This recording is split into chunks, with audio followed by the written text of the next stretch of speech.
બહાર જાઓ છો તો તમારું દેશનું તમે કયું કલ્ચર તમે પોર્ટ્રે કરવા માંગો છો. તો લંડનને આપણે કહીએ છીએ કે વર્લ્ડનું એક મોટું ફાઇનાન્શિયલ હબ છે. વત્તા આપણું અને બ્રિટનનું કહેવાય કે એક રીતનો સંબંધ ઘણા વર્ષોનો રહ્યો છે, તીખો મોળો ખાટો ગળ્યો.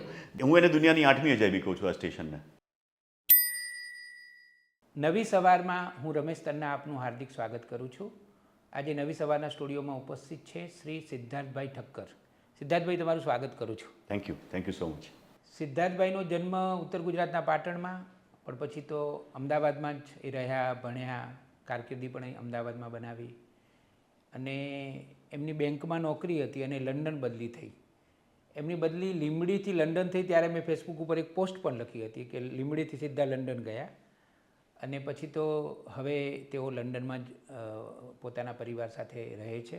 7 વર્ષથી લંડનમાં રહે છે અને હમણાં અમદાવાદ આવે ત્યારે મને મન થયું કે એમની સાથે વાતો કરીએ કે તમે લંડનમાં રહેવાનું કેમ પસંદ કર્યું, ત્યાંનો સમાજ કેવો છે, ત્યાંનું જીવન કેવું છે. એટલે આજે એ બધી વાતો આપણે એમની સાથે કરવાના છીએ.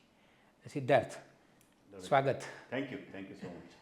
પહેલો સવાલ તો એ પૂછ્યું કે તમે બદલી તમારી લંડન થઈ, તમે 3 વર્ષ રહ્યા અને પછી તમે ભારત પાછા આવી શક્યા હોત અને આવવું જોઈતું હતું, પણ એને બદલે લંડનમાં શા માટે રહેવાનું નક્કી કર્યું? બહુ સ્વાભાવિક સવાલ છે. તો જ્યારે મારી બદલી થઈ તો 3 વર્ષનો ફિક્સ કાર્યકાળ હતો, એના માટે બદલી થઈ હતી. તો છોકરાઓ નાના હતા, મોટી દીકરીનું જસ્ટ એડમિશન થયું હતું સ્કૂલમાં. તો નજીકની મારો મિત્ર રહેતો તો એની નજીકની સ્કૂલમાં અમે એડમિશન કરાવ્યું. એ સ્કૂલનું નામ છે અવંતી હાઉસ પ્રાઇમરી સ્કૂલ. અચ્છા. એ અવંતી સ્કૂલના માલિક છે ઇસ્કોન ગ્રુપ. ઇસ્કોન જે આપણે અહીંયા શ્રી કૃષ્ણ હરે કૃષ્ણ સાથે સંકળાયેલી સંસ્થા છે, ઇસ્કોન ગ્રુપની એ સ્કૂલ છે. તો એને ભણવાનું ચાલુ કર્યું. એ રિસેપ્શનમાં હતી એટલે આપણી નર્સરી કહીએ, નર્સરીમાં હતી, ભણવાનું ચાલુ કર્યું. શરૂઆતમાં અમને જેમ જેમ સ્કૂલમાં ગઈ ખબર પડી, they do not say good morning in the morning to start the day with, they say Hare Krishna. તો એ અમારા માટે એક કહેવાય કે સુખદ આંચકો હતો, સુખદ કલ્ચરલ શોખ હતો અમારા માટે કે ભાઈ આ સ્કૂલ આવી હોય. પછી ખબર પડી કે એ લોકો મિડ ડે મીલ જેવું આપણે છે ત્યાં એ પણ એ લોકો આપે છે અને એ કાંદા લસણ વગરનું, જૈન ગણો કે સ્વામિનારાયણ ગણો એવું ફૂડ, કાંદા લસણ નહીં, તામસિક વસ્તુઓ નહીં, આપણે જે પોપ્યુલર રીતે કહીએ છીએ એના વગરનું ફૂડ. અને એજ્યુકેશન જે લોકો નેશનલ કરિક્યુલમ ફોલો કરે છે એની સાથે સાથે હિન્દુ સંસ્કૃતિનું પણ બધું જ્ઞાન એ લોકો આપે છે. વત્તા એ લોકો સંસ્કૃત પણ શીખવાડે છે. એટલે ઘણા બધા લોકોને જ્યારે મારે વાત થઈ ત્યારે હું આ વસ્તુનું ખાસ માર્કેટિંગ કરું છું કે આપણે ત્યાં અમદાવાદ, ગુજરાત કે ઇન્ડિયામાં કેટલી સ્કૂલો છે કે જે પહેલા ધોરણથી બાળકોને સંસ્કૃત ભણાવે છે અથવા સંસ્કૃત વિશે એક એની જાગૃતિ આપે છે. બહુ ઓછી સ્કૂલો.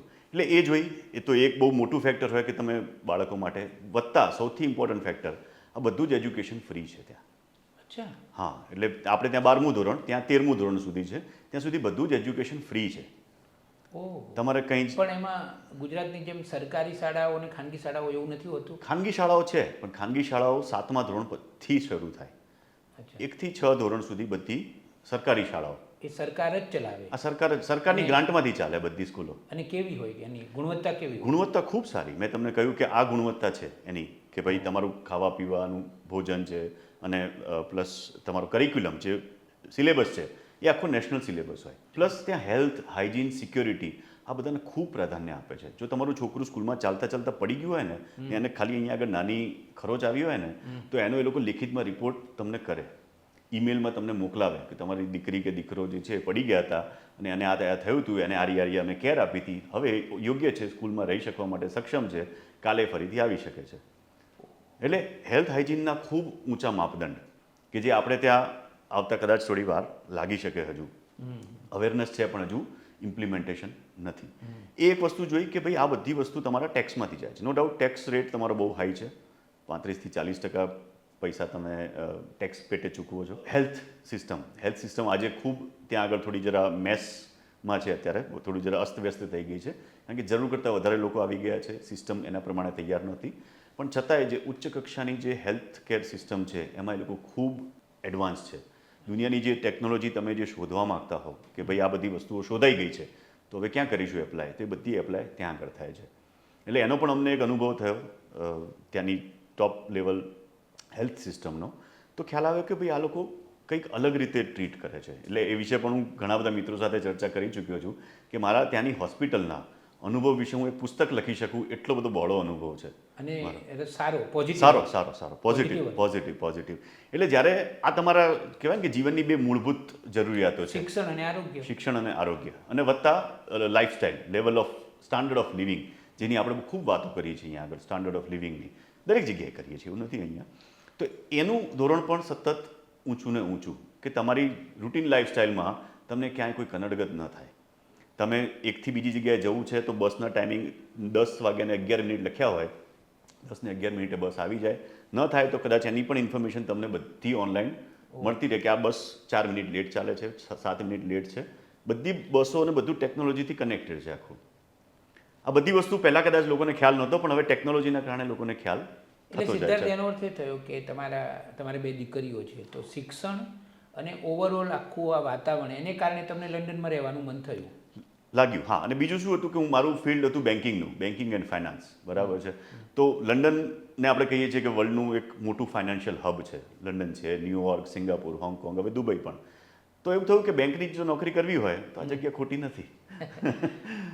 ઓકે, અને તમે રહી પડ્યા લંડનમાં? ફાવી ગયું. કારણ બીજું એક કારણ એ હતું કે લંડન અને યુકે એટલું બધું ઇન્ડિયનાઇઝ થઈ ગયું છે આજની તારીખે. અમારા ઘરની બહાર જ રેસ્ટોરન્ટ છે, એનું નામ છે બોમ્બે સેન્ટ્રલ. એની બહાર 2 રિક્ષાઓ પણ પડી છે. એનાથી સહેજ આગળ જાઓ એટલે પાણીપુરી, દાબેલી, સેન્ડવિચ, વડાપાઉં, આ બધી દુકાનો પણ હવે થઈ ગઈ છે. ગુજરાતી કરિયાણું મળે છે, ઇન્ડિયન સ્પાઇસીસ તમને જે જોઈએ એ બધા ત્યાંના સ્ટોર્સમાં પણ મળે છે. ત્યાં પણ ઇન્ડિયન પ્રોડક્ટ્સના સેગમેન્ટ્સ થઈ ગયા છે.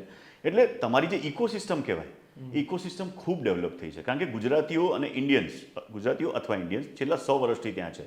સૌથી પહેલાં 1914 1919 જ્યારે પ્રથમ વિશ્વયુદ્ધ થયું ત્યારે બહુ જ બધા પંજાબી અને શીખ રેજિમેન્ટના લોકો ત્યાં ગયા હતા. તો ત્યારથી પછી ઇન્ડિયન્સનો સતત જવાનું ત્યાં ચાલુ છે.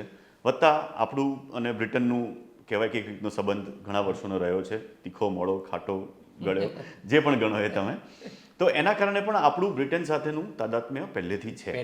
એટલે એના કારણે પણ લોકો એના ત્યાં તરફ વધારે આકર્ષાયા છે. અને બીજું ટેકનોલોજી, દાખલા તરીકે તમારા માતા કૈલાસબેન અને તમારા પિતા ધીરુભાઈ, કે તમારા જીવનસાથી ગોપીબેન છે, એમના માતા પિતા. હા, તો હવે આમ આવજા કરવી હોય તો કંઈ બહુ તકલીફ નથી? નથી, સાચી વાત છે. તો અમે ઘણી વખત હું એ પણ કમ્પેરિઝન કરતો હોઉં છું કે તમે રાત્રે અહીંયાથી અમદાવાદ ગુજરાત મેલમાં બેસો ને 8 કલાક પછી મુંબઈ ઉતરો, એટલી જ વાત છે કે લંડન હિથ્રોથી અમદાવાદની જર્ની પણ 8 કલાકની છે, ડાયરેક્ટ જર્ની. એટલે આપણે શું છે કે આપણે મનને સમજાવીએ કે ભાઈ આ રીતે એક જ છે, સેમ જ છે. ચલો, એટલે તમને ગમ્યું અને તમે ત્યાં રહી પડ્યા છો. હવે થોડાક સવાલો એ પૂછું તમને હું કે ત્યાંનું શિક્ષણની તો વાત તમે કરી કે ત્યાં શિક્ષણની ગુણવત્તા ઘણી સારી છે, અને તમારું રહેવાનું એક કારણ એ પણ છે કે તમારા સંતાનોને તમે શિક્ષણ સરસ રીતે આપી શકો છો. ત્યાંની હવા કેવી છે, પર્યાવરણ કેવું છે? પર્યાવરણને એ લોકો એક જીવતી વ્યક્તિ તરીકે જુએ છે. અચ્છા. હા, પર્યાવરણ વિશે ખૂબ બધી કહેવાય કે અવેરનેસ છે, સતર્કતા છે, અને એને ખૂબ માન આપે છે એ લોકો. જેમ કે એવું કહેવાય છે કે કોઈ પણ વિસ્તારને તમારે જંગલ તરીકે ડિક્લેર કરવો હોય તો એમાં 21% વિસ્તારમાં વૃક્ષો હોવા જોઈએ. લંડનમાં 22% એરિયામાં વૃક્ષો છે.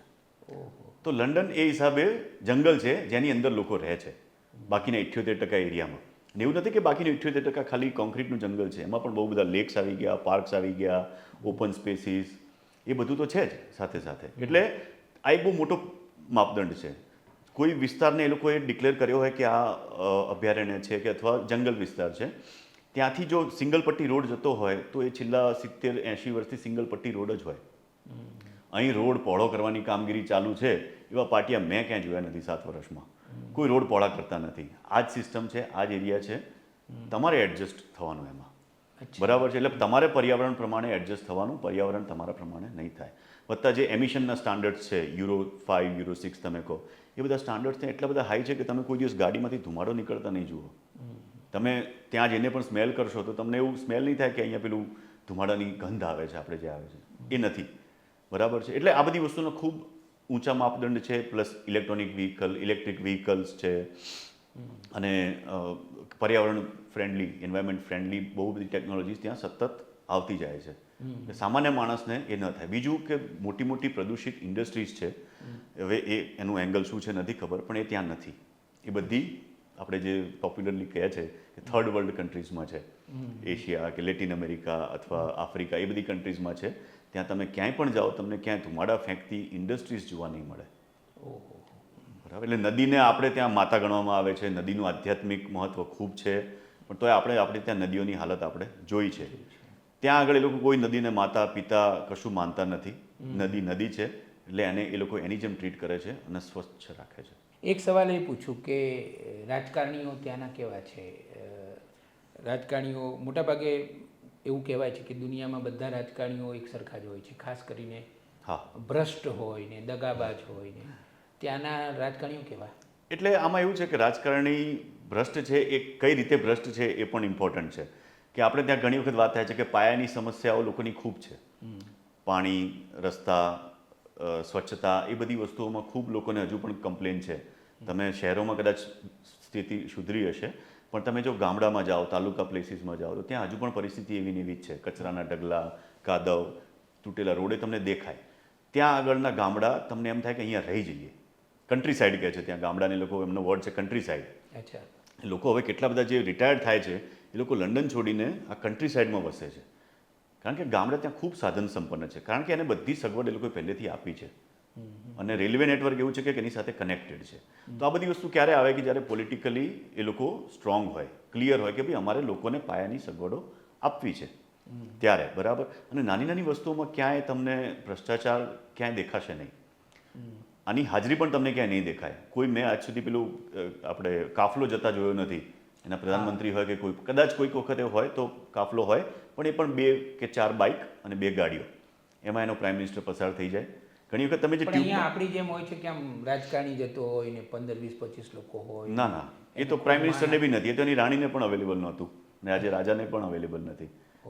કારણ કે સમાનતા, જે ઇક્વાલિટીની આપણે વાત કરીએ છીએ, ઇક્વાલિટી ત્યાં ખરેખર એની સાથે લોકો જીવે છે. બરાબર. મેં તો એવું સાંભળ્યું છે કે કોઈ વાર તમે ટ્રેનમાં મુસાફરી કરતા હોય તો તમારી આજુબાજુમાં કોઈ બહુ મોટો, હા, એમપી બેઠો હોય. હા હા, એ પબ્લિક ટ્રાન્સપોર્ટ વિશે એક બહુ સારી વાત મેં ક્યાંક સાંભળી હતી કે કોઈ પણ દેશ સદ્ધર થયો એની નિશાની એ નથી કે દરેક વ્યક્તિ પાસે ગાડી હોય. એની નિશાની એ છે કે દેશનો સામાન્ય નાગરિક અથવા ધનિક એ એક જ પબ્લિક ટ્રાન્સપોર્ટમાં સફર કરે. અરે વાહ, એ દેશના ધનાઢ્ય થવાની એક નિશાની છે. બહુ સારી વાત છે. હા, એટલે આ રીતનું. ત્યાંનું પબ્લિક ટ્રાન્સપોર્ટ કેવું છે? ત્યાંની બધી જે બસો છે, ટ્રેનો છે, એ બધાનું સુવિધાઓ ને એ બધું કેવું છે ત્યાં? જબરદસ્ત. હવે મારો જે અનુભવ છે અગેન, કે મારી ઘરથી મારે ઓફિસ જવું હોય, મારી પાસે 3 અલગ અલગ રેલવે રૂટ અવેલેબલ છે. જો એક બંધ થયું તો બીજું, બીજું નહીં તો ત્રીજું, એમાંથી હું ત્યાં આગળ પહોંચી શકું. હા, 272 સ્ટેશન સાથેનું આખું અંડરગ્રાઉન્ડ નેટવર્ક છે કે જે આજથી 160-70 વર્ષ પહેલાંથી બનવાનું શરૂ થયું હતું. એટલે એ લોકો પાયોનિયર છે આના. બરાબર છે ને, એમને ઘાટ ઘડીને આપ્યો કે ભાઈ આ રીતે તમારે બનાવવું જોઈએ. જો આ એક ઉદાહરણ રૂપ છે. એટલે એના વિશે તો તમે અગેન સોશિયલ મીડિયામાં ઘણું બધું જોતા હશો કે જે રીતનું નેટવર્ક છે. તમે જસ્ટ એક વખત લંડન ટ્યુબનો એક મેપ જોશો તો ચકિત થઈ જશો કે આ કઈ રીતે હોઈ શકે આટલું બધું શક્ય. લંડનના જે મેઇન બિઝીએસ્ટ ડિસ્ટ્રિક્ટ છે, જ્યાં બેંક ઓફ ઇંગ્લેન્ડ છે, ત્યાંની સેન્ટ્રલ બેંક, એની નીચે 9 માળ નીચે ટ્રેન સ્ટેશન બનાવ્યું છે. એમાં 35 એલિવેટર્સ છે, એસ્કેલેટર્સ, 4 લિફ્ટ છે કે જે 78 માણસોને એક સાથે લઈ જઈ શકે, અને એની અંદર 4-5 અલગ અલગ રેલવે લાઇન ત્યાંથી પસાર થાય છે. અને આ બધું સેન્ટ્રલ લંડન, એનો જે મુખ્ય એરિયા જે કહેવાય એની નીચે. એટલે હું એને દુનિયાની 8મી અજાયબી કહું છું આ સ્ટેશનને. એનું નામ છે બેંક સ્ટેશન. કદાચ કોઈને તપાસ કરવી હોય અથવા વધારે માહિતી મેળવવી હોય તો મેળવી શકે. એટલે આ બધું તમને ખરેખર અચંબિત લાગે કે આ પણ બધા મનુષ્યો જ છે કે જેને આ બધું બનાવ્યું છે. જે ઇન્ડસ્ટ્રીયલ રેવોલ્યુશન 18મી સદીમાં શરૂ થઈ એનો એ લોકોએ મહત્તમ ઉપયોગ કર્યો છે લોકોની સુખાકારી માટે.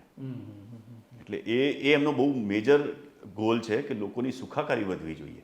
કાર ચલાવો છો તમે? કાર ચલાવીએ છીએ. તો અત્યાર સુધી તમને ટ્રાફિકના મેમો કેટલા મળ્યા? ના, એક પણ નહીં. ત્યાં ટ્રાફિકની પરિસ્થિતિ શું છે? ટ્રાફિક બહુ જ સેલ્ફ ડિસિપ્લિન્ડ ટ્રાફિક છે. આખો દેશ જે રીતે સેલ્ફ ડિસિપ્લિન્ડ છે એ રીતે યુરોપિયન કન્ટ્રીઝ ગણો કે કોઈ પણ પશ્ચિમની કોઈ કન્ટ્રી તમે ગણો તો સેલ્ફ ડિસિપ્લિન બહુ છે. બરાબર છે. તમે મારાથી આગળ જાઓ છો, તમને મારી આગળ જવાનો પહેલાં અધિકાર છે એવું દરેક વ્યક્તિને ખબર છે. પાર્કિંગ ફૂલ છે તો 5 ગાડીઓ ત્યાં ઊભી હશે તો પહેલાં જે કોઈ ગાડી નીકળશે તો સૌથી પહેલાં ગાડી ઊભી છે ને એ જ પાર્ક કરશે. ભલે હું એ ગાડીની નજીક છું પણ હું પાછો વળી જઈશ, પેલી ગાડી પહેલાં પાર્ક થશે. એ રીતની સ્વયંશિસ્ત ખૂબ છે. એટલે લોકોને ક્યાંય કોઈ સમજાવવું નથી પડતું. તમે એ પણ જોયું હશે કે અહીંથી જ્યારે લોકો ફોરેન જાય છે ત્યારે એ બધી વસ્તુઓ તરત ફોલો કરવા માંડે છે. બરાબર છે ને, જેવા એરપોર્ટ પર અહીંયા ઉતરે અથવા ત્યાંથી એર ઇન્ડિયાની ફ્લાઇટમાં પણ ચડે એટલે આખો મિજાજ લોકોનો બદલાઈ જતો હોય છે. પણ ત્યાંની હવામાં છે, મને એવું લાગ્યું કે ત્યાંની હવામાં સ્વયંશિસ્ત છે. ત્યાં પોલીસ ક્યાંય દેખાતી નથી, પણ રાતના 3 વાગે પણ ટ્રાફિક સિગ્નલ તમને ફોલો થતું જોવા મળશે. એટલે અને લોકો એકબીજાનું માન રાખે છે ખૂબ ત્યાં એવું કહેવાય ને કે ભાઈ આટે મેં ઇતના બી નમક નહીં ચલતા હૈ, જો આપણે ઘણી વખત કહેતા હોઈએ છીએ, સાંભળતા હોઈએ છીએ, ત્યાં ફોલો થાય છે કે તમારી ગાડી કોઈને આટલી પણ અડી જાય તો એ તમને તમારા વિરુદ્ધ દાવો કરી શકે અને તમારે એને પે કરવું પડે. અને ત્યાં મોટર વ્હીકલના ગુનાઓ એટલા ગંભીર છે કે જેના કારણે જેની પેનલ્ટી અનલિમિટેડ છે. 5, 10 હજાર, 15,000 પાઉન્ડ, 20,000 પાઉન્ડ, 50,000 પાઉન્ડ સુધી પણ એ જઈ શકે, અનલિમિટેડ બેઝિકલી. અને જો કોઈને વધારે નુકસાન થયું હોય તમારાથી અને જો તમે ત્યાંના ખાલી નિવાસી હોવ, તમે ત્યાંના સિટીઝન ના હોવ, તો તમારા સિટીઝન થવામાં પણ આ વસ્તુ અડચણરૂપ બની શકે.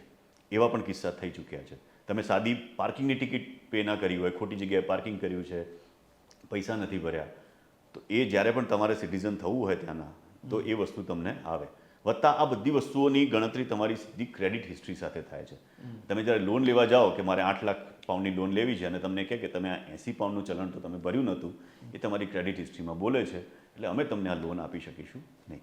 સિદ્ધાર્થ, તમે પરિવાર સાથે લંડનમાં રહો છો, તો રોજબરોજ તમારે સરકાર સાથે, દાખલા તરીકે ઘર હોય, તમારે ઘર લેવાનું હોય, તો આપણે જે સરકારની જુદી જુદી એજન્સીઓ સાથે પનારો પડે, તો ત્યાં આખી જે સિસ્ટમ છે એ સિસ્ટમ કેવી છે ત્યાં? આખી ડિજિટલ છે સિસ્ટમ. અમે કોઈ ઓફિસમાં આજ સુધી ગયા નથી, જવાની જરૂર જ નથી. જરૂરત જ નથી. તમે સ્કૂલનું એડમિશન છે તો ત્યાં કાઉન્સિલ હોય છે. લંડનમાં આવી 32 અલગ અલગ કાઉન્સિલ છે. નગર પાલિકા તમે કહી શકો એને. અહીંયા આપણે વોર્ડ હોય છે, અહીંયા થલતેજ વોર્ડ છે, રાણીપ વોર્ડ છે, એવા કાઉન્સિલ્સ હોય છે. તમારું ડાયરેક્ટ લેણદેણ જે છે કાઉન્સિલ સાથે જ થાય. હાઉસિંગ, તમારા ઘરનું તમારે કંઈ પણ પ્લાન ચેન્જ કરાવવો છે, અપ્રુવલ લેવી છે, ઓનલાઈન અરજી કરી દો, એનો ફિક્સ ચાર્જ હોય, બરાબર છે, લેખિતમાં, જેની તમને રસીદ પણ મળે, બરાબર છે. એ ચાર્જ તમે ચૂકવી દીધો. સ્કૂલનું એડમિશન છે, તમે પૈસા ચૂકવી, એનું ફોર્મ ભરી દીધું, સોર્ટેડ. દાખલા તરીકે તમારે ઘરનો વેરો ભરવાનો આવે કે હા, એવી કોઈ? એ તમારે વાર્ષિક હોય છે, વાર્ષિક એનું તમારી પાસે ફોર્મ આવી તમારે જાય, ડિજિટલ કરી બધું દેવાનું. ડિજિટલ. હવે મેં અત્યારે હમણાં મારા ઘરની લોન મેં રિન્યૂ કરાવી, તો એના માટે તમારે ઘરની પર બોજો ચડાવવો પડે ને, તો એના માટે આપણે ત્યાં એવું છે કે તમારે ફોર્મ ભરવા પડે, કે આ બધું કરવું પડે, લોયરના ત્યાં જવું પડે, બેંકમાં જવું પડે. અહીંયા ક્યાંય નથી જવું પડતું. હું મારા લોયરને આજ સુધી મળ્યો નથી, મારા ચાર્ટર્ડ એકાઉન્ટન્ટને હું આજ સુધી મળ્યો નથી. બધું ઓનલાઈન કામ થાય, ઈમેલથી કામ થાય. તો મારું જે બોજો ચડાવવાનું જે કામ હતું, તો મને થયું કે મારે કોઈ જગ્યાએ ઈમેલ કરવો પડશે. એ લોકોએ ગવર્મેન્ટની એક એપ આપી દીધી છે, જે આપણે ત્યાં પણ એપ્સ હવે ઘણી બધી છે, નથી એવું નથી. એપમાં ગયા તો એપમાં મારે 1.5 મિનિટમાં મારા મકાનનો બોજો ચડી ગયો, ક્યાંય પણ ગયા વગર, શનિવારે સવારે. એટલે કદાચ આપણને એવું લાગે કે આટલું પતી ગયું, આમ થાય કે બસ આટલું જ હતું. એવા સવાલ તમને સહજ રીતે થાય, તો એ તમને ત્યાં થાય કે અરે પતી ગયું. આ મારો અંગત અનુભવ તમને એટલે એમાંય તમે ભારતમાં ને અમદાવાદમાં રહીને ગયા હોય તો આ સવાલ તો થાય જ તમને, થાય કે આટલું ઝડપથી કેવી રીતે પતી ગયું. હા હા. અને ત્યાં આ બધું આપણા ગુજરાતમાં ને અમદાવાદમાં હોય છે કે લાગવક લગાડો, તમને કોઈ ઓળખે છે, જેક લગાડો, એવું બધું. એ બધા શબ્દો ત્યાંની ડિક્શનરીમાં નથી. લંડનમાં એવી કોઈ જરૂર ના, નથી કોઈ જરૂરત જ નથી પડતી. ત્યાં એવું છે કે જો તમે સાચા હોવ અને તમે યોગ્ય રીતે પ્રોસેસ ફોલો કરી હોય, અને લોની ભાષામાં ડ્યુ પ્રોસેસ ઓફ લો કહીએ છીએ આપણે, એ ફોલો કરી હોય, તમારે કોઈની જરૂર નથી. અને બધા એ રીતે જ કરતા એ રીતે જ ચાલે છે. અને આનું એક બહુ ઉચ્ચતમ કહેવાય એવું ઉદાહરણ મેં ઘણા બધી જગ્યાએ મેં ટાંક્યું છે કે ત્યાંના પ્રધાનમંત્રી હતા બોરિસ જોન્સન. 2019માં એ ચૂંટાયા હતા, ફરીથી ચૂંટાયા હતા. 2020માં કોરોના આવ્યો, ત્યારે એમણે એમના ઘરમાં એક પાર્ટી કરી હતી કે જ્યારે 5 માણસ સુધી વધારે મળવાની છૂટ નહોતી, ત્યારે એમણે એમના ઘરમાં પાર્ટી કરી હતી. એના પછી એ લીક થઈ, આ ફૂટેજ, એના લોકોને માહિતી મળી, તો એના કારણે એમને રાજીનામું આપવું પડ્યું. કે કાયદો હતો કે 5 માણસ સુધી વધારે મળવાનું નહીં, તમે પ્રધાનમંત્રી હોવ કે પટાવાળા હોવ, બરાબર છે. તો એના કારણે એને ઘરે બેસવું પડ્યું. તો આ એક કહેવાય ને કે બહુ એની ચરમસીમા છે આ વસ્તુની, કે શિસ્ત અને કાયદો કયા લેવલે પહોંચી શકે. હવે આપણે ત્યાં શક્ય છે આવું? તમે ગામના સરપંચને કંઈ ન કહી શકો કદાચ. આ તો પ્રધાનમંત્રીને રાજીનામું આપવું પડ્યું. એની પાર્ટીએ રાજીનામું માગી લીધું. વાહ. હવે થોડી વાત કરીએ પ્રેમની. મોટાભાગે એવું કહેવાય છે કે પશ્ચિમના દેશોમાં સમૃદ્ધિ ખૂબ છે, પૈસો ખૂબ છે, સગવડો છે, ટેકનોલોજી છે, પણ ક્યાંક આત્મીયતા ખૂટે છે એવું કહેવાય છે. હા, એક રીતે ખરું કે એ લોકો પ્રેક્ટિકલ લોકો છે બહુ જ. તમારા રોજબરોજના વ્યવહારમાં, તમારા ફેમિલી સાથે રિલેશનમાં દે આર વેરી પ્રેક્ટિકલ. છોકરો 18 વર્ષનો થાય એટલે એને ઘરેથી નીકળી જવાનું, એને એનું પોતાનું કરિયર બનાવવાનું, ઘર વસાવવાનું, એને એની રીતે બધું જાતે કરવાનું. પેરેન્ટ્સ પછી એકલા રહે, બરાબર છે, એની મરજીથી રહે છે કે સિસ્ટમના કારણે કે કલ્ચરના કારણે આપણને નથી ખબર, અથવા દરેક પરિબળો એની પાછળ હોઈ શકે. એટલે લોકો પહેલેથી ન્યુક્લિયર ફેમિલીમાં રહેવા માટે ઘડાયેલા છે. તમે કામકાજ કરો છો તો એપ્રોચ ખૂબ પ્રોફેશનલ છે, બરાબર છે. હું તમને નથી ઓળખતો, આ સીધી લીટીમાં મારે જવાનું છે, મારે એ રીતે જવાનું છે. તમે કોઈ કામ પતાવવા માટે આવ્યા છો, 10 બોક્સ ટીક થવા જોઈએ, એ થવા જોઈએ. જો એ નહીં થાય તો આ કામ નહીં થાય, તમારું કામ પૂર્ણ થયેલું નહીં ગણાય. એટલે એપ્રોચ આવું બહુ જ પ્રેક્ટિકલ છે, બરાબર છે. એટલે એના કારણે તમને હ્યુમન એલિમેન્ટ જે છે ક્યાંય ઇમોશનલ એલિમેન્ટ એ ઓછું દેખાય. પણ એની સારી બાજુ એ છે કે તમને એ બધી વસ્તુના કારણે તમારું કામ પ્રિડિક્ટેબલ વેમાં થઈ શકે, કે ભાઈ હું અહીંયા ગયો તો મારું કામ આ વસ્તુ કરીશ તો થઈ જશે. મારે લોન લેવી છે તો આ 8 ડોક્યુમેન્ટ હું આપીશ તો મારી લોન થઈ જશે, બરાબર છે. એટલે થઈ જાય. આત્મીયતા છે એવું બીજું એક ફેક્ટર હું કહીશ કે આ બધી કન્ટ્રીઓ ખૂબ એક્સેપ્ટિંગ છે. બરાક ઓબામાની ઓટોબાયોગ્રાફી છે, એનું નામ છે ધ પ્રોમિસ્ડ લેન્ડ. એણે યુએસ વિશે લખ્યું છે, તો એને હું ગણું છું કે કોઈ પણ પશ્ચિમના દેશ વિશે પણ એને ગણી શકાય કે ધ પ્રોમિસ્ડ લેન્ડ, કે આ દેશો ખૂબ બધા લોકોને આવકારે છે. તમે ટેલેન્ટેડ છો તો આવકારે છે, તમે ક્યાંક મુસીબતમાં છો તો આવકારે છે, તમે ક્યાંક કોઈક તમારી સરકારથી પીડાઈને તમે ભાગો છો તો આવકારે છે. ભલે પધાર્યા, બરાબર છે. પણ એમની શરત એટલી છે કે તમે અમારા કાયદા પ્રમાણે જીવો. અને મેં એક ઓબ્ઝર્વ કર્યું છે કે દુનિયાના લગભગ દરેક દેશની વ્યક્તિ ત્યાં આગળ વસે છે. ન્યુયોર્ક જેવી સિટીમાં કે પેરિસ જેવી સિટીમાં પણ વસતી હશે. અને દરેક વ્યક્તિને એવું લાગે છે કે લંડનમાં એનું કંઈક પોતાનું એલિમેન્ટ છે, એની સાથે એને આત્મીયતા છે. કારણ કે લોકો એક વસ્તુ મેં જોઈ છે કે કામથી કામ રાખે છે. પહેલી વસ્તુ તો તમે કોઈની સાથે અનનેસેસરી તમે આઈ કોન્ટેક્ટ પણ નહીં કરી શકો. તમે કરશો તો જો એને તમે યોગ્ય લાગશો તો કાં તો તમારી સામે સ્મિત કરશે અથવા તમને સવાલ કરશે કે એક્સક્યુઝ મી. એટલે મેં એવું સાંભળ્યું છે સિદ્ધાર્થ કે લંડનમાં મૂળ જે લંડનના લોકો છે ને એ આમ પ્રમાણમાં થોડાક એવા છે કે એકલવાયા ટાઈપના છે, એવું મેં સાંભળ્યું છે. હા, એટલે આ એક મેં કહ્યું કે ત્યાં ન્યુક્લિયર ફેમિલી પ્રથા છે, બરાબર છે. એના કારણે ફેમિલીઓ બધા વિભાજિત કુટુંબ આપણે જેને કહીએ છીએ, તો એ રીતના લોકો છે. પણ એકબીજા સાથે પણ એ તો એવું બને ને સિદ્ધાર્થ કે આપણા પોતાના ઉપર પણ આધારિત છે કે કેવી રીતે જીવન જીવવું. એક્ઝેક્ટલી. હવે તમે રિચ્યુઅલ્સ ફોલો કરતા હો કે તમે દાખલા તરીકે ગણેશ ચતુર્થી ફોલો કરો છો. હવે ગણેશ ચતુર્થીના દિવસે તમારે ત્યાં બાપા આવે ત્યારે વેલકમ થાય ત્યારે ઢોલ વાગે, જાય ત્યારે વેલકમ થાય, બાય બાય થાય ત્યારે ઢોલ વાગે. જો એવા ઢોલ તમે ત્યાં સળંગ 3 કલાક વગાડો તો સ્વાભાવિક છે કે કદાચ સામેવાળી વ્યક્તિને ન ગમે, બરાબર છે. એટલે બહુ સ્વાભાવિક વસ્તુ છે. વત્તા મેં બીજું એક ઓબ્ઝર્વ કર્યું કે આપણે ત્યાં આજે ભાષાને લગતા ઝઘડા ખૂબ થાય છે, બહુ છે, બરાબર છે. મરાઠીને કન્નડ પસંદ નથી, તમિલને તેલુગુ પસંદ નથી, ઉત્તર ભારતીયને દક્ષિણ ભારતીય પસંદ નથી, ગુજરાતને આ નથી, પેલાને ગુજરાતી નથી ગમતા. એટલે આપણા દેશમાં જ આપણે આ બહુ જ બધા વાડા આપણે ઊભા કરી નાખ્યા છે. ત્યાં એવું નથી, બરાબર છે. તો ત્યાં આગળ તો દુનિયાની દરેક વ્યક્તિને એક્સેપ્ટ કરે છે, એ લોકો દરેક કલ્ચરને સેલિબ્રેટ કરે છે, બરાબર છે. અને આપણા લોકો જે અહીંયા આગળ કદાચ આવો ભેદભાવ કોઈ કરતું હશે, એ બધા જ્યારે પશ્ચિમના દેશોમાં જાય છે ત્યારે એક્સપેક્ટ કરે છે કે મારી સાથે કોઈ ભેદભાવ ના થવો જોઈએ, રંગભેદ ના થવો જોઈએ, ભાષાભેદ ના થવો જોઈએ, કે મારા બેકગ્રાઉન્ડને લઈને કોઈ સવાલો ના થવા જોઈએ. આ બધું બહુ જ સ્વાભાવિક છે. તો એ ત્યાં નથી થતું. ત્યાં એ બાબતને લઈને ખૂબ સેન્સિટિવિટી પણ છે કે ત્યાંના એમ્પ્લોયમેન્ટના કાયદા છે દાખલા તરીકે, એમાં પણ આ વસ્તુ બહુ જ ક્લિયર લખેલી છે કે જો આવું કોઈ વસ્તુ કરશે, કોઈ રંગભેદ કરશે કે આ રીતની કોઈ નીતિ અપનાવશે તો એને નોકરીમાંથી કાઢી મૂકવામાં આવશે. ને એવા કેટલા બધા દાખલા થઈ ચૂક્યા છે કે જેમાં લોકોને કાઢી મૂક્યા હો. એટલે આ બધી વસ્તુની સજાગતા ખૂબ છે. એટલે જેમ ઓપોર્ચ્યુનિટીની ભૂમિ છે એમ સ્વીકારની પણ ભૂમિ છે. દાખલા તરીકે લંડનમાં કેટલા દેશના લોકો રહેતા હશે? લગભગ દુનિયાના દરેક દેશમાંથી. 192 કદાચ ઓફિશિયલ નંબર છે. દરેક વ્યક્તિ ત્યાં છે. એટલે સ્વીકાર ભાવ છે કે આવો અને તમે એક સુંદર જીવન જીવો. હા, અને તમે તમારા કામથી કામ રાખો. You try to be an honest person and make an honest living. તો તમને કોઈ ક્યાંય નડશે નહીં, તમને કોઈ તકલીફ આપશે નહીં. ટેકનોલોજીને કારણે વાંચન ઉપર બહુ અસર પડી છે. હા, તમારો ત્યાંનો લંડનનો અનુભવ કેવો છે? મારો એક બહુ ખાસ અનુભવ છે એમાં કે લંડનમાં અમે જ્યાં રહીએ છીએ તો એનાથી જસ્ટ થોડે બહાર, લંડન સિટીથી લગભગ 10 માઇલ દૂર કહેવાય, ત્યાં એક શોપિંગ મોલ છે. ત્યાં બહુ સારી મોટી બ્રાન્ડ્સ છે ત્યાં આગળ. એ શોપિંગ મોલમાં અમે કોઈ 5-1 વર્ષ પહેલાં જ્યારે પહેલી વખત ગયા હતા ત્યારે મેં એક દુકાન જોઈ, ફ્રી બુક્સ. એટલે મને થયું કે ફ્રી બુક્સ એટલે શું? અહીંયા તો ક્યાંય કોઈ એક રૂપિયાનો એક પાઉન્ડની પણ કોઈ વસ્તુ કોઈને ફ્રીમાં આપતું નથી. તમે ક્યાંય તમારો સમય શક્તિ કે કંઈ પણ આપો તો તમારે એનું મહેનતાણું તમને મળી જાય.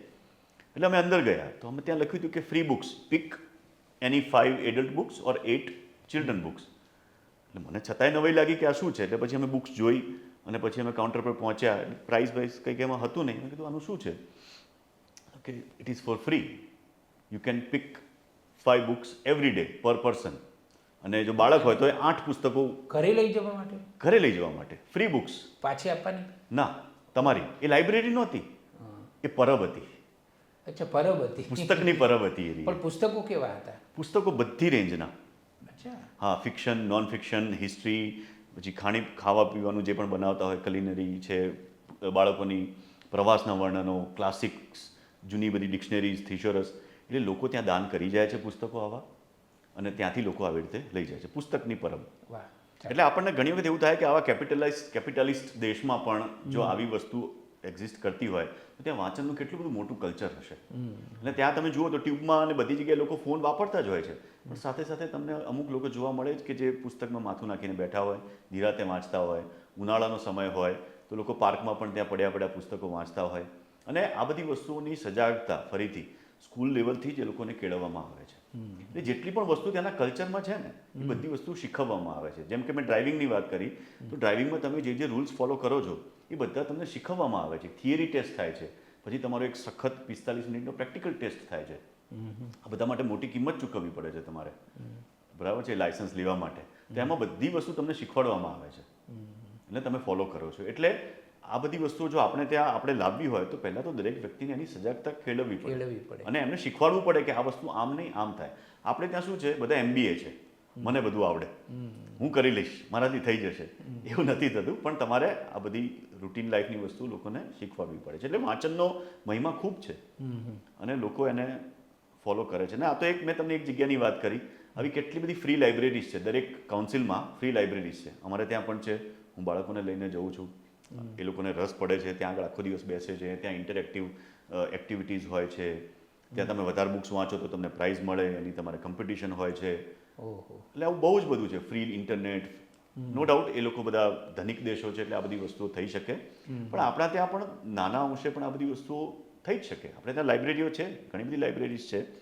સિદ્ધાર્થ, થોડી વ્યસનની વાત કરું, કારણ કે એવું કહેવાય છે કે સમૃદ્ધિની સાથે વ્યસનો સંકળાયેલા હોય છે. તો લંડનમાં વ્યસનોની પરિસ્થિતિ શું છે? છે, દુનિયાભરના લોકો છે તો દુનિયાભરના વ્યસનો અથવા દુનિયાભરની બદીઓ પણ ત્યાં હશે, બરાબર છે.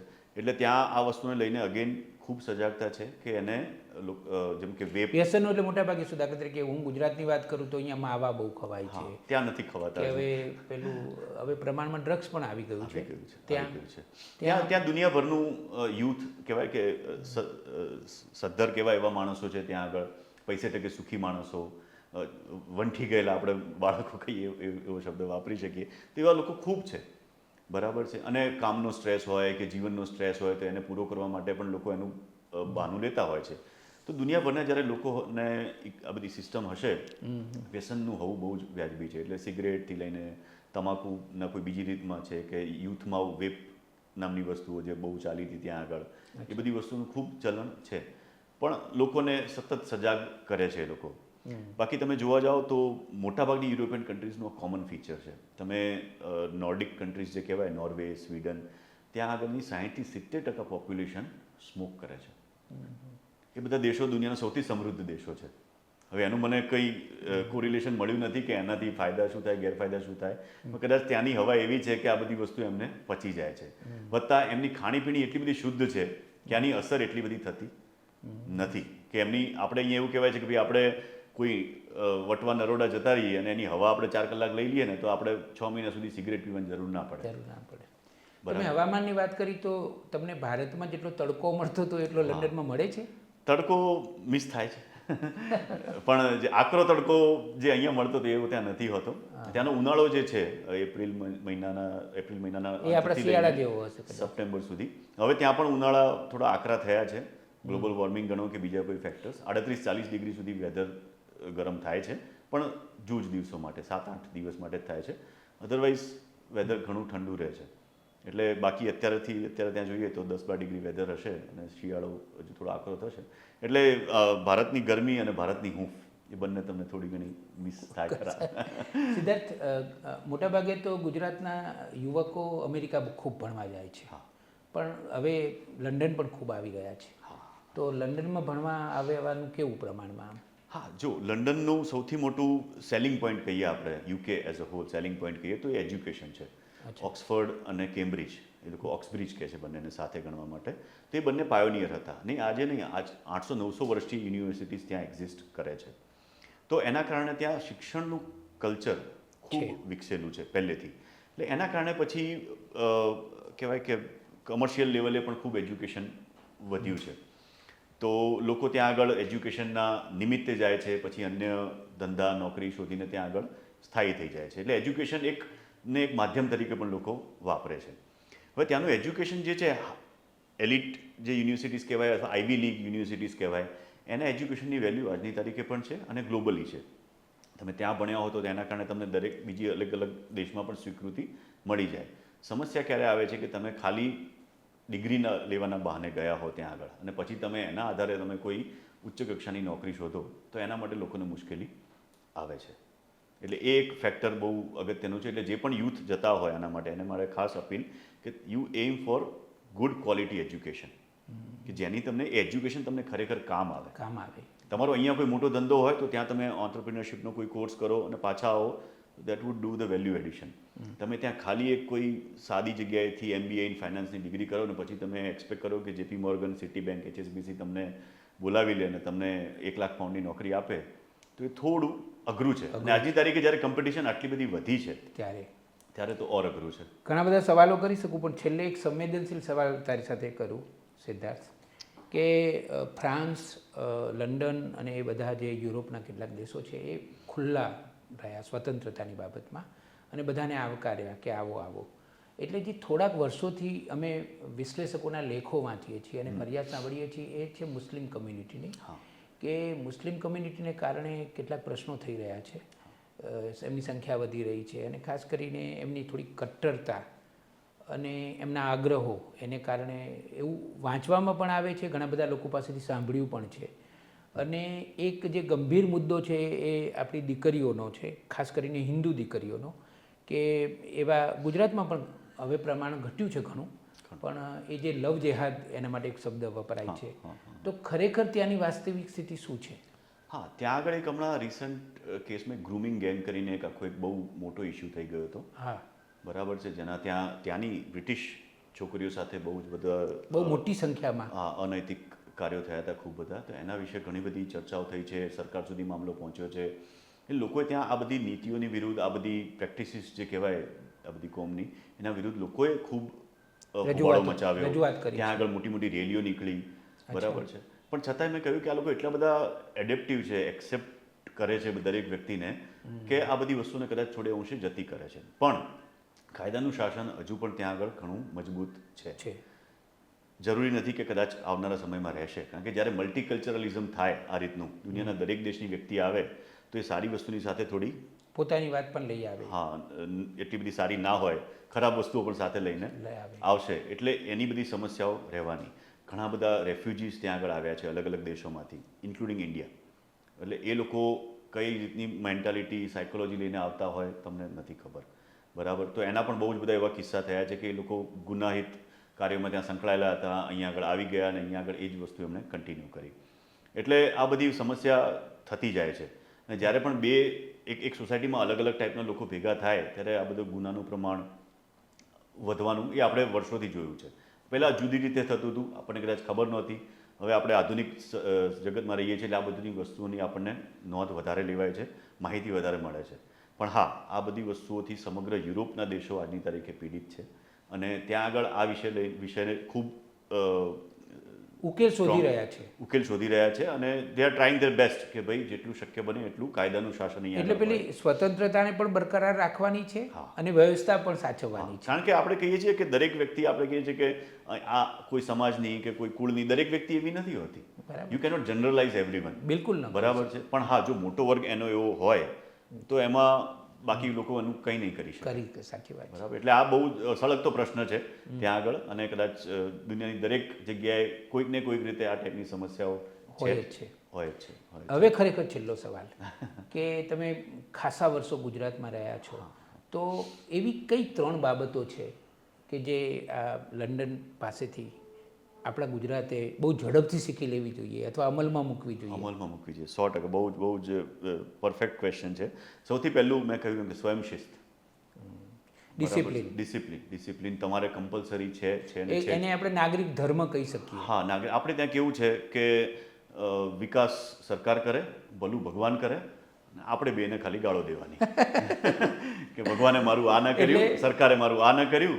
આપણે આપણું કોઈ જવાબદારીમાંથી આપણે છૂટી જઈએ છીએ કે ભાઈ ભલું ભગવાન કરે, વિકાસ સરકાર. મેં એક લેખ લખ્યો તો એનું મથાળું એવું આપેલું કે મોક્ષ ભગવાન આપે અને વિકાસ સરકાર કરે. હા, બરાબર છે. લગભગ એ જ લાઈન પર છે. બરાબર છે. એટલે એ વસ્તુ થઈ. બીજી વસ્તુ છે કે તમારે પેલા કહેવાય ને કે વિશ્વ શાંતિની વાત કરવી સહેલી છે, તમારા પડોશીને ચાહવો અઘરો છે. બરાબર છે. શાહબુદ્દીન રાઠોડે કોઈક વખતે કંઈક કહ્યું હતું. એટલે એ છે કે ભાઈ તમે શરૂઆત તમારા ત્યાંથી કરો. તમે તમારી બાજુમાં કોઈ ગાડી ચલાવતું હોય, પાછળ બાઇકવાળો હોય, આગળ બાઇકવાળો હોય, તમારો પડોશી હોય કે ઓફિસનો કલીગ હોય, તમે એની સાથે કઈ રીતે વાત કરો છો? એરોગન્સ આપણે કહીએ ને કે આપણા સમાજમાં બહુ વ્યાપ્ત છે, આપણે સ્વીકારતા નથી, પણ આપણે એરોગન્ટ સોસાયટી છીએ, if I can say it very honestly, કે આપણે આપણા સામેવાળો જે વ્યક્તિ છે ને એનો હોદ્દો જોઈને એની સાથે વાત કરીશું. એ ટેણી 2 ચા લાવજે, ઓ કાકા અહીં કચરો સાફ કરજો.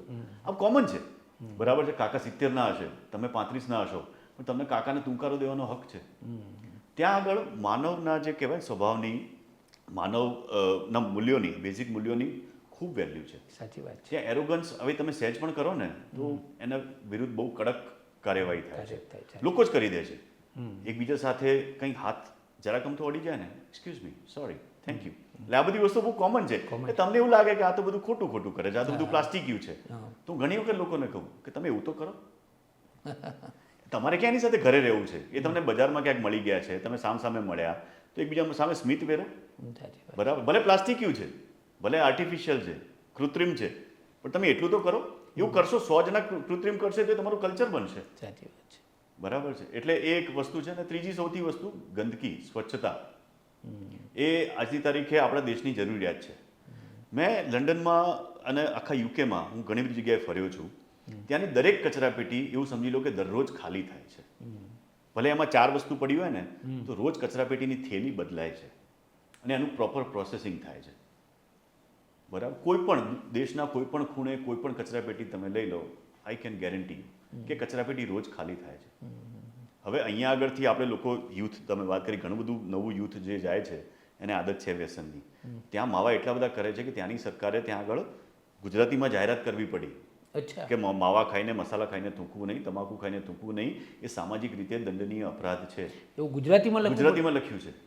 લંડનમાં અને લંડનની બહારના અમુક શહેરોમાં એટલું બધું ન્યુસન્સ થઈ ગયું. આમ તો ગુજરાતી તરીકે ગૌરવ થાય કે જો ગુજરાતીમાં કંઈક લખવું પડ્યું. કંઈક લખ્યું છે પણ એ સારી વસ્તુ નથી. એટલે આ વસ્તુ છે કે તમે બહાર જાઓ છો તો તમારું દેશનું તમે કયું કલ્ચર તમે પોર્ટ્રે કરવા માંગો છો. હમણાં દિવાળી વખતે લોકોએ રસ્તા પર ફટાકડા ફોડ્યા ખૂબ બધા, તો એને હેઝાર્ડસ એક્ટિવિટી કરીને પોલીસ કમ્પ્લેન થઈ. આમ તો અમે તો ગૌરવ લઈએ છીએ જો અમારા ગરબા રસ્તા ઉપર થાય છે, ફટાકડા પણ અમે ગરબા ફોડી શકીએ છીએ ત્યાં, પણ એ પબ્લિક સેફટી અને સિક્યુરિટીના ભોગે ના થવા જોઈએ. સાચી વાત છે. કારણ કે આપણે એવું ત્યાં આગળ એવું લોકો માને છે કે તમારો ધર્મ ગમે તે હશે, અહીંની જે પબ્લિક સેફટી જે છે, બરાબર, પબ્લિક કન્વિનિયન્સ, લોકોની સામાન્ય સગવડથી મોટો કોઈ ધર્મ નથી. એને તમારે કોઈ રીતે નડવાનું નહીં. તમારે જે પ્રોસેશન કરવું હોય, સરઘસ કાઢવું હોય, પાર્ટી કરવી હોય, એ આટલાથી આટલા સમયમાં આ એરિયામાં આ રીતે.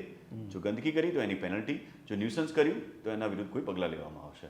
એટલે આ બધી વસ્તુઓ આપણે જોઈએ છીએ. અને ગુજરાતીઓ આજની તારીખે દુનિયાના દરેક દેશમાં જાય છે. અહીંથી સિંગાપુર જશે તો એ ચ્યુઇંગમ બી નહીં ચાલે, કારણ કે સિંગાપુરમાં ચ્યુઇંગમ બેન્ડ છે. પણ આપણે અહીંયા આગળ આ બધી વસ્તુ કેમ નથી કરતા? મેં કહ્યું એમ કે જે આપણે નદીઓને લોકો માતા નથી માનતા, પણ નદીઓ એમની સાફ છે. નદીઓમાં લોકો સૈર કરે છે, એના કિનારે આવા સરસ રિવરફ્રન્ટ બનાવેલા છે, જે આપણે ત્યાં થયા છે. સાબરમતી નદી પહેલા કરતા ઘણી સુધરી છે, પણ એ એક નદીની, એક શહેરની વાત છે. આવી સેંકડો નદીઓ છે આખા દેશમાં. એના થશે, ધીરે ધીરે થશે. એટલે હવે બીજું શું છે કે લોકો પાસે એ પેશન્સ નથી. કોઈ ધીરજ ધરી શકે એમ છે નહીં. એમને વિકાસ બધો તાત્કાલિક જોઈએ છે, ચેન્જીસ તાત્કાલિક જોઈએ છે, પણ એ કોઈક કરે તો ગમે. હા બરાબર છે. મારાથી અપેક્ષા ના રાખશો. તમારી સાથે તમારા જીવનસાથી ગોપીબહેન અને 2 દીકરીઓ, એમને ફાવી ગયું? હા, એમને ફાવી ગયું એ સૌથી મોટો પહેલો ટિક બોક્સ હતું. એટલે પછી મને થયું કે ચલો વાંધો નથી, કારણ કે મારે અગેન દિવસના 12 કલાક હું ઓફિસ સાથે સંકળાયેલો હોઉં, ત્યાં પણ મલ્ટીકલ્ચરલિઝમ હોય છે બધી જગ્યાની જેમ. એટલે મારા માટે એ ઇઝી હતું કદાચ, પણ એમના માટે મુશ્કેલ હતું કે એમને આ સોસાયટીમાં રહેવાનું છે, આ વાતાવરણમાં રહેવાનું છે, જિયોગ્રાફી છે, મારા ફેમિલીથી દૂર રહેવાનું છે, એ બધી ઘણા બધા ફેક્ટર્સ હતા. બરાબર, પણ થયું કે ભાઈ આગળ વિકાસ એમનો જે ફ્યુચરના પોઈન્ટ ઓફ વ્યૂથી અથવા એક સારા વ્યક્તિ બની શકે એ પોઈન્ટ ઓફ વ્યૂથી થયું કે આપણે ત્યાં આગળ રહી જોઈએ. અને મેં તમને કીધું કે ઇકોસિસ્ટમ હવે ઘણી બધી વ્યાપ્ત છે ત્યાં આગળ, જેના કારણે તમને ઘર જેવું લાગે. અને આમે સિદ્ધાર્થ, આ મુલાકાતના અંતમાં તો હું એમ જ કહું કે વસુધૈવ કુટુંબકમ, એટલે એ ભાવના રાખવી અને નવા માહોલમાં વિશ્વના તમે દરેક કોઈ પણ ખૂણે વસી શકો છો. અને જે સાધન સગવડ છે, હવે ટેકનોલોજી છે, વાહન વ્યવહાર છે, એ બધાને કારણે આ બધી વસ્તુઓ જે 100 વર્ષ પહેલાં જે વસ્તુઓ આપણને નડતી હતી એ હવે બિલકુલ નડતી નથી. એટલે તમે જાણે કે ભારતના જ કોઈક શહેરમાં રહો છો એવી ભાવના સાથે તમે ત્યાં લંડનમાં રહી શકો છો. બસ લોકલ કાયદા અને એની સિસ્ટમને પણ તમે માન આપો, ત્યાંના કલ્ચરને માન આપો. બરાબર છે. આપણે એક બહુ કોમન વસ્તુ છે કે તમે કોઈ પણ દેશમાં ગયા હો ને ત્યારે ત્યાંની નેશનલ એન્થેમ વાગે ને તો તમારે ઊભા થઈ જવું જોઈએ. ત્યારે તમે એવો બચાવ ના કરી શકો કે મને આ દેશની નેશનલ એન્થેમ નથી ખબર. બરાબર છે. એટલે એ તમને કોઈ પણ જગ્યાની જે કલ્ચરની વાત છે, સિસ્ટમની વાત છે, એની તમને માહિતી હોવી જોઈએ ને એને તમારે માન આપવું ઘટે. સાચી વાત છે. સિદ્ધાર્થ, નવી સવાર માટે તમે કેટલી બધી લંડનની વાતો, તમારા અનુભવો બધા અમારી સાથે વહેંચ્યા, એ માટે ખૂબ ખૂબ આભાર માનું છું. થેન્ક યુ સો મચ મને અહીંયા આ ઇન્વિટેશન આપવા માટે, અને thank you once again. Thank you very much.